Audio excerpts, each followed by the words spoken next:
ನಿಮಗೆ ಗೊತ್ತಾ ಇವ್ರು ಮಾಡಿದ್ದು ಅನ್ಯಾಯದ ಕೆಲಸ? ನಾನು ಕೊಟ್ಟೆ ನಾನು ಕೊಟ್ಟೆ ನಾನು ಕೊಟ್ಟೆ ನಾನು ಕೊಟ್ಟೆ ಅಂತಾರಲ್ಲ.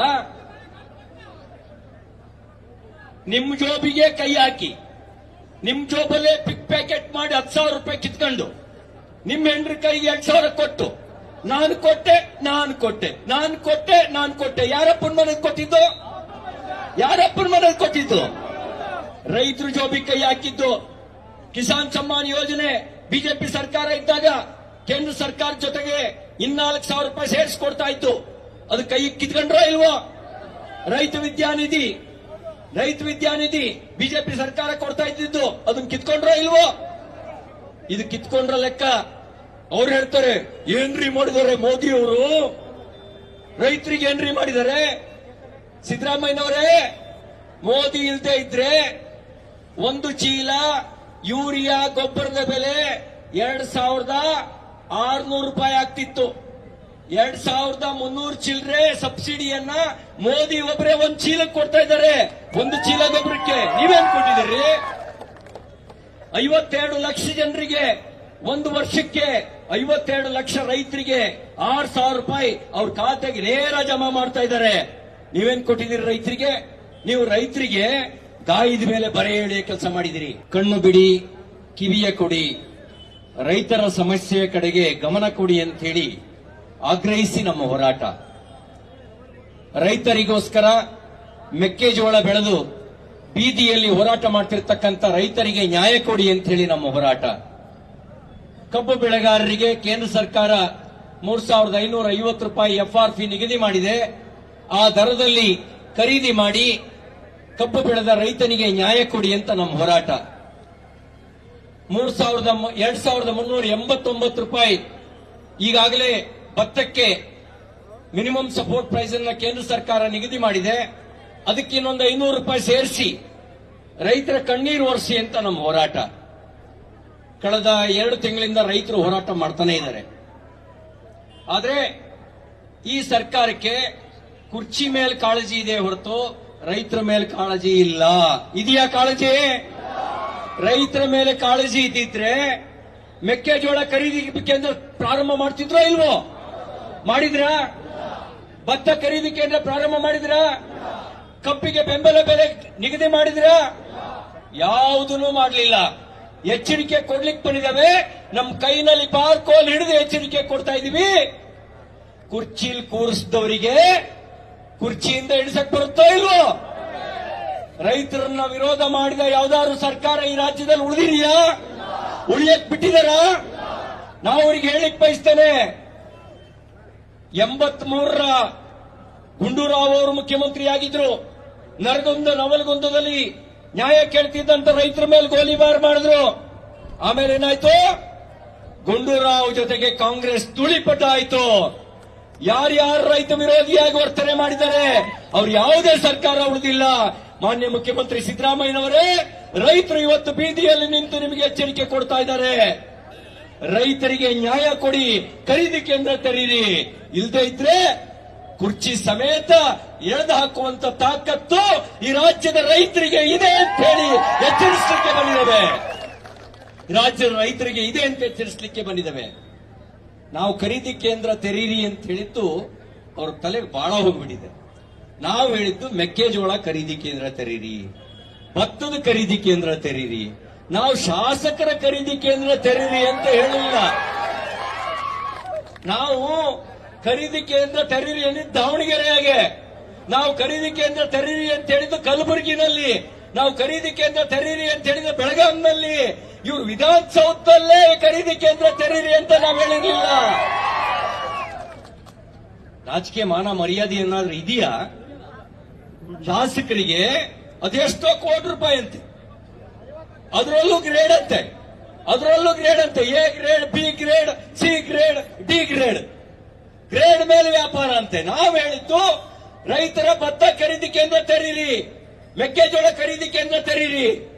ನೀವು ಶಾಸಕರ ಖರೀದಿ ಕೇಂದ್ರ ತೆರೆದುಕೊಂಡು ಕೂತಿದ್ದೀರಲ್ಲ, ಮಾನ ಮರ್ಯಾದೆ ಇದೆಯಾ?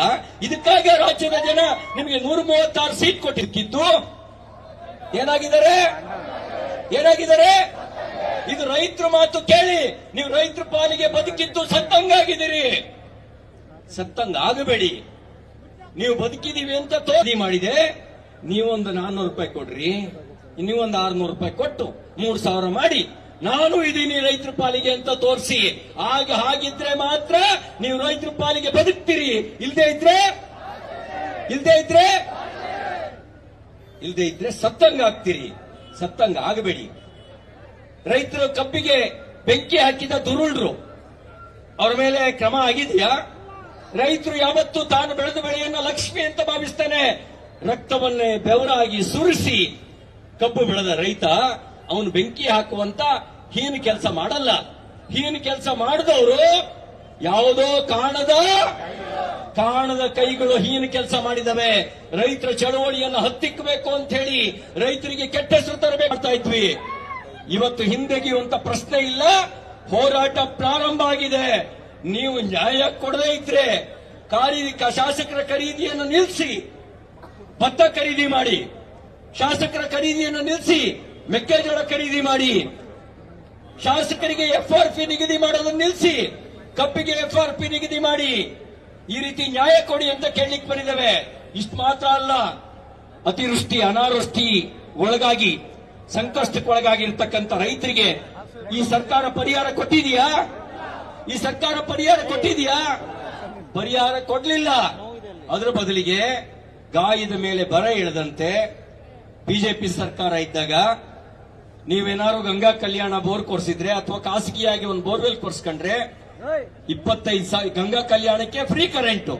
ನೀವು ಖಾಸಗಿಯಾಗಿ ಬೋರ್ವೆಲ್ ಕೊರ್ಸ್ಕೊಂಡ್ರೆ 25,000 ಕಟ್ಟಿದ್ರೆ ಕರೆಂಟ್ ಕೊಟ್ಟು ಟ್ರಾನ್ಸ್ಫಾರ್ಮರ್ ಇಟ್ಟು ನಿಮ್ಮ ಪಂಪ್ ಮೋಟರ್ ಓಡಂಗ್ ಮಾಡ್ತಿತ್ತು. ಈಗ ಎಷ್ಟು ಕೊಡ್ಬೇಕು? ಈಗ ಒಂದ್ ಕಂಬಕ್ಕೆ 15,000. 10 ಕಂಬ ಹಾಕ್ಬೇಕು ಅಂದ್ರೆ ಎಷ್ಟಾಗುತ್ತೆ? 1.5 ಲಕ್ಷ. ಟ್ರಾನ್ಸ್ಫಾರ್ಮರ್ಗೆ ಎಷ್ಟು ಕೊಡ್ಬೇಕು? 3 ಲಕ್ಷ ಕಟ್ಟಬೇಕು. 3 ಲಕ್ಷ ಕಟ್ಟಬೇಕು.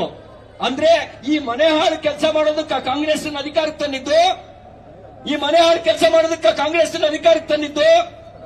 ನಮ್ ಕಡೆ ಒಂದ್ ಮಾತು ಹೇಳ್ತಾರೆ,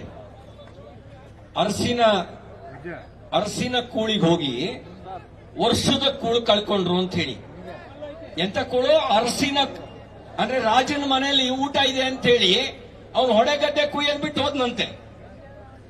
ಅದು ವರ್ಷ ಪೂರ್ತಿ ಅನ್ನ ಕೊಡೋದು ಹೊಡೆಗದ್ದೆ. ಅದು ಹೊಡೆಗದ್ದೆನೂ ಹೋಯ್ತು.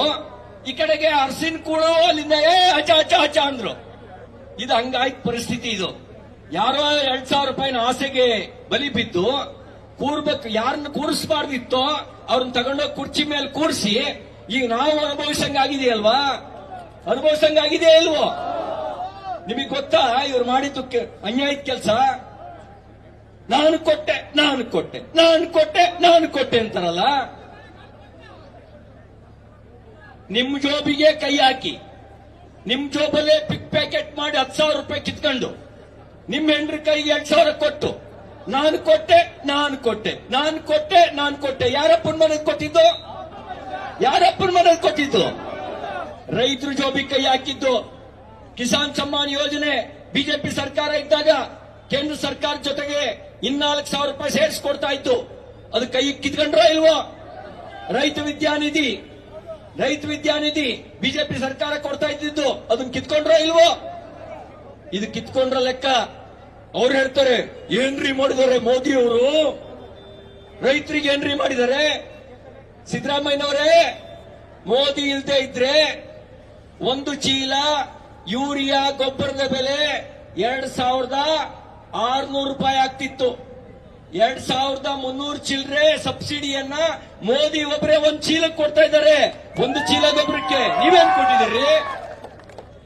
52 ಲಕ್ಷ ಜನರಿಗೆ 1 ವರ್ಷಕ್ಕೆ 52 ಲಕ್ಷ ರೈತರಿಗೆ 6,000 ರೂಪಾಯಿ ಅವ್ರ ಖಾತೆಗೆ ನೇರ ಜಮಾ ಮಾಡ್ತಾ ಇದ್ದಾರೆ.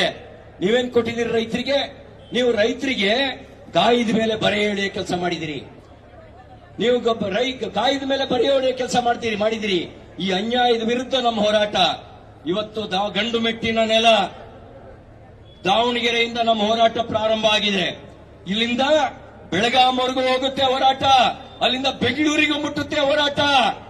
ನಾವು ಇವರಿಗೆ ಇವತ್ತು ಆಗ್ರಹ ಮಾಡ್ಲಿಕ್ಕೆ ಬಯಸ್ತಾ ಇದ್ದೇವೆ, ನಿಮ್ ಕುರ್ಚಿ ಕಳ್ಳಾಟ ತಳ್ಳಾಟ ಬಿಡ್ರಿ, ರೈತರ ಕಡೆಗೆ ಗಮನ ಕೊಡಿ.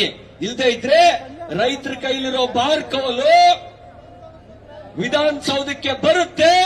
ನಿಮ್ಮ ಕುರ್ಚಿ ಕಳ್ಳಾಟವನ್ನ ತಳ್ಳಾಟಕ್ಕೆ ಬುದ್ಧಿ ಕಲಿಸುವಂತ ಕೆಲಸ ಮಾಡುತ್ತೆ ಅಂತ ಹೇಳಿ ಎಚ್ಚರಿಸಲಿಕ್ಕೆ ಬಂದಿದ್ದೇವೆ.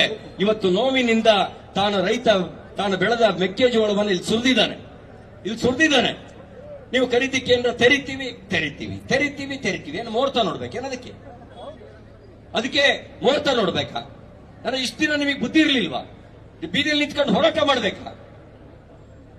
2,400 ರೂಪಾಯಿ ಕೇಂದ್ರ ಸರ್ಕಾರ ನಿಗದಿ ಮಾಡಿದ್ರುವೆ ಇಲ್ಲಿ ದಲ್ಲಾಳಿಗಳು ಖರೀದಿ ಮಾಡ್ತಿರೋದು ಒಂದು ಕ್ವಿಂಟಾಲಿಗೆ ಎಷ್ಟು ಖರೀದಿ ಮಾಡ್ತಿದ್ದಾರೆ? 1,600, 1,700. ಅಂದ್ರೆ ನೀವೀಗ ಇವರೆಲ್ಲ ಖರೀದಿ ಮಾಡಿದ್ಮೇಲೆ, ರೈತರೆಲ್ಲ ಮಾರ್ಕೊಂಡ್ಮೇಲೆ ನೀವು ಖರೀದಿ ಕೇಂದ್ರ ತೆರೆದು ಯಾರಿಗೆ ಲಾಭ ಮಾಡ್ಕೊಡಕ್ಕೆ? ದಲ್ಲಾಳಿಗಳಿಗೆ ಲಾಭ ಮಾಡ್ಕೊಡಕ್ಕೆ. ಈ ದಲ್ಲಾಳಿಗಳಿಗೆ ಲಾಭ ಮಾಡಿಕೊಡ್ತಕ್ಕಂತ ನೀತಿಯನ್ನ ನಿಲ್ಲಿಸಿ ರೈತರಿಗೆ ನೆರವಿಗೆ ನಿಲ್ಲಿ. ರೈತರು ಏನಾದ್ರೂ ಆಕ್ರೋಶಗೊಂಡ್ರೆ, ರೈತರು ತಿರುಗಿ ಬಿದ್ರೆ ಯಾವ ಸರ್ಕಾರವೂ ಉಳಿಯೋದಿಲ್ಲ ಅನ್ನುವ ಎಚ್ಚರಿಕೆ ಕೊಡ್ಲಿಕ್ಕೋಸ್ಕರ ಇವತ್ತಿನ ಈ ಹೋರಾಟವನ್ನ ಪ್ರಾರಂಭಿಸಿದ್ದೇವೆ ಅಂತಕ್ಕಂಥ ಮಾತನ್ನು ಈ ಸಂದರ್ಭದಲ್ಲಿ ಹೇಳ್ತಾ